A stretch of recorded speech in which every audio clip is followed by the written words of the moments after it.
কইরাই হোক মামলা জিততে হইব। আব্বা দৈরানো জিতা গেছি। মামলা জিতার কথা হই না, অনেকের গায়ে ফসকা পড়তাছে, বুঝলি সুরজ? আপনারা এই মামলায় কিছুতেই জিততে পারবেন না। প্রায় জিততে গেছি। রিমারে তো বিয়েও দেয়া দিছিলেন, কিন্তু রিমা এখন রিক্সাওয়ালার পোলার সংসার করতেছে। আম্মা তুমি আবার পুরান কষ্ট মনে করা দিতেছ? মোরল বাড়ির খাওন খাইয়া তোর মার তেরামি বাইরা গেছে। সেই দিন পিটামু, এই দিন পলানের পথ পাইব না। আব্বা এমনিতেই ঝামেলা আছি, আর ঝামেলা করো না তো। গায়ে হাত দিয়া দেখেন। এই গায়ে হাত দিলে কি করবি? এই মোরল বংশের যত মাইয়া আছে না, সবগুলারে নিয়ে গরিব ঘরে বিয়া দিয়ে দিব। সর কিন্তু এখনই দিমু। আব্বা কি শুরু করছেন? আম্মা ঘরে যান তো। জীবনে অনেক পাপ করছেন, এখনো সময় আছে, তবা কইরা ভালো হয়ে যান। আর না হইলে মাটির নিচে যাইয়াও না শান্তি পাইবেন না। আমার লাঠিটা কই রে? এখন চলে গেলি কেন? আব্বা বাদ দাও তো, চলো বড় আব্বার কাছে যাই, পরামর্শ করুন বড় আব্বার লাগে। চল চলো।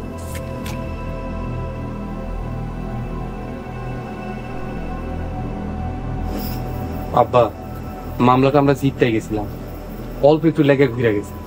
ড্রাইভার সাক্ষী দিলেই আমরা জিততে দেখতাম। এগো কাছে টাকা আছে, বুদ্ধি আছে, আমার তো মনে হয় তোমরা এই মামলায় জিততে পারবা না। ঠিকই কইছো আব্বা, টাকা খাওয়াইয়া মামলাতে জিততে যাবো। এখনো সময় আছে, যা হয়েছে হয়েছে, এইসব বাদ দিয়া মামলা তুইলা নেই। আম্মা আপনি বুঝতেছেন না কে? এখন যদি আমরা মামলা তুইলা নেই, তাহলে ওরা আবার আমাকে উপরে হামলা করবো। আমাকে ওরা কোনোভাবে শান্তিতে বাঁচতে দিব না। ড্রাইভার সাক্ষী দিলেই শাস্তি হইব। আমার তো মনে হইতাছে ড্রাইভারের নিয়ে একটা কিছু কইরা ফেলায়। অসম্ভবের কিছু না, মোরল বইলা কথা। আব্বা তাই বলে কি সত্য এইভাবে মিথ্যা হয়ে যাইব?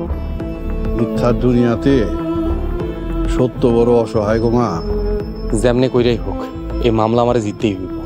ঘরে চাউল নাই, মামলা জিতবা কেমনে? চাউল নাই মানে? কয়দিন ধরে তোর বাপে ঘরে বসা, চাউল আইব কই থিকা? দোকান থেকে বাকি নিয়ে আসো। দোকান অনেক টাকা পাইব, বাকি তো দিতাছে না। তুমি একটা কিছু করো। কি করবো আমি? আমি তো চাকরি খুঁজতাছি। তুমি রিক্সা চালাইতে পারো না? ও রিক্সা চালাইলে তোমাগো বাড়ির লোকজন কি কইব? আমগো বাড়ির লোকজন কি করবে এটা পরের কথা, আমগো আগে বাঁচতে হইব, এটাই সব থেকে বড় কথা। আর ও তো রিক্সাই চালাইবো, চুরি ডাকাতি তো আর করবো না।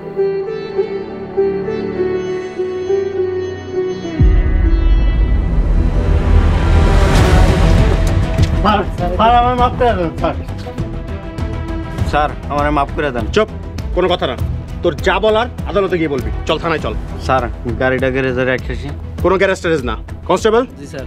তুমি ওরে নিয়ে গাড়ি সহ থানায় চলো, আমি বাইক নিয়ে পেছন পেছন আসছি।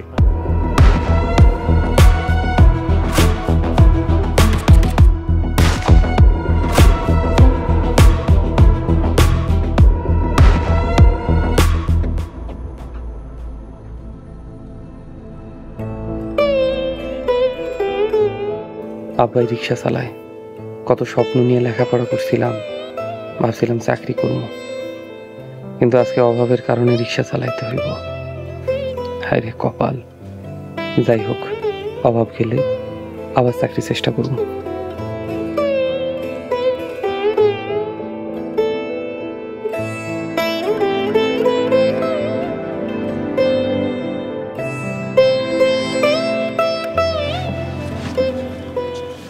এই নাও বাজারে ব্যাগ, আসার সময় বাজার করে নিয়ে আইসো। বাসায় চাইল ডাইল তেল কিছুই নেই। আচ্ছা ঠিক আছে, আমি রিক্সা চালাই ব্যাগ ভরে বাজার করে আনবো। তুমি বাজার না আনতে পারলেও মনে করে আব্বার লেগে ওষুধটা নিয়ে আইসো। আচ্ছা ঠিক আছে, আমি রিক্সা চালাই ব্যাগ ভরে বাজার করে নিয়ে আসবো। আমার কিছুই লাগবে না, কাল রাত থেকে আব্বা আম্মা না খেয়ে আসে, তাকে মুখের দিকে তাকাইলে আমার কষ্ট লাগতেছে। তুমি বাজার নিয়ে আইসো, তুমি বাজার আনলে আমি রান্না বসাবো। তুমিও তো অনেক কষ্ট করতেছো, কত বড় ঘরের মাইয়া তুমি, আমার বিয়া করে এত কষ্ট করতেছো। কোনো কষ্ট নাই, সবাই ভালো থাকলে আমিও ভালো থাকবো। তোমার বাড়ির লোকজনের কথা চিন্তা করে আর রিক্সা চালাইতে আমার শরম করে। শরমের কিছুই নাই, তুমি হালাল পথে ইনকাম করতেছো, তুমি বুক ফুলায় রিক্সা চালাইবা। তোমার কথা অনেক ভরসা পাইলাম না, আমি তাহলে আমি যাই। যাই কইতেন কইতে হয় আসি। আসি।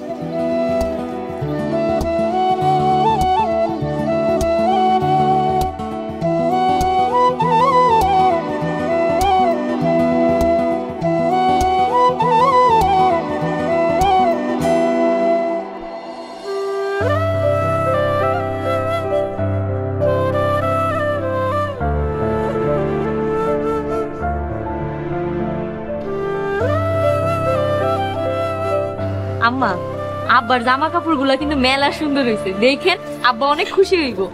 বাড়ির ঝামেলার কারণে তো কেনাকাটা করতে ভুলেই গেছি গা। ঠিকই কইছেন, মাঝে মধ্যে যদি কেনাকাটা করি তাহলে মনটাও ফুরফুরা লাগে।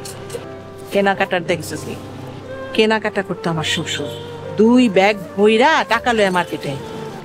আম্মা, এই গল্প আপনার পোলার কাছে মেলা শুনছি। গপ্প না, সত্যি ঘটনা। রিক্সা দাও।